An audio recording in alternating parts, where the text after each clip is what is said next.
बिस्मिल्लाहिर्रहमानिर्रहीम। अस्सलाम वालेकुम। You are watching all in one with ऐसे जी। तो आज हम बनाने जा रहे हैं साबुत मसर की दाल, और ये फुल पंजाबी रेसिपी आपको देने जा रही हूँ। प्रेशर कुकर में मैंने एक प्याज बारीक चॉप करके डाल दिया है। इसमें जो है अब हम जिंजर गार्लिक का पेस्ट डालेंगे 1 टेबलस्पून के करीब। साथ ही हमने एक टमाटर रफली चॉप कर लिया था वो डाल देंगे। 3 से 4 मैंने हरी मिर्चें ली हैं वो डाल दूँगी, और एक हरी मिर्च के करीब जो है वो बचा लूँगी तड़के में यूज़ करने के लिए।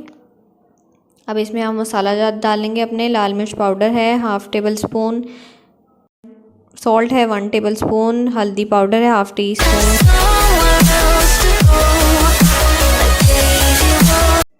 जी तो 2 कप मैंने मसर की दाल ली है जिसको मैंने भिगो दिया था।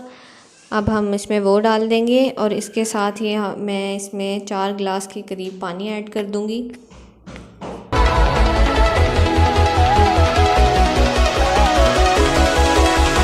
जी तो हमने इसमें पानी ऐड कर दिया। अब मैं कुकर को बंद कर दूंगी और तकरीबन इसको 20 मिनट के लिए प्रेशर लगाएंगे। साथ ही साथ मैं तड़के के लिए चीज़ें आपको बताती चलूँ। प्याज लिया है मैंने, चॉप कर लिया है, कड़ी पत्ते हैं, हरी मिर्चें हैं और ज़ीरा है। अब इसमें मैं जो है 1 टेबलस्पून के करीब देसी घी ऐड करूँगी। दाल पे देसी घी का तड़का लगे तो ज़्यादा मज़े का लगता है। जी तो टाइम हमारा हो चुका है। अब हम कुकर अपना खोल कर देखते हैं हमारी दाल की क्या कंडीशन है। जी तो दाल आप देख सकते हैं गाढ़ी हो गई है। साथ साथ इसके नीचे अभी मैंने आंच बंद नहीं की। साथ ही हम तड़का तैयार कर लेते हैं। जैसे ही हमारा प्याज तड़के का गोल्डन ब्राउन सा हो जाए हम इसको तड़का लगाएंगे।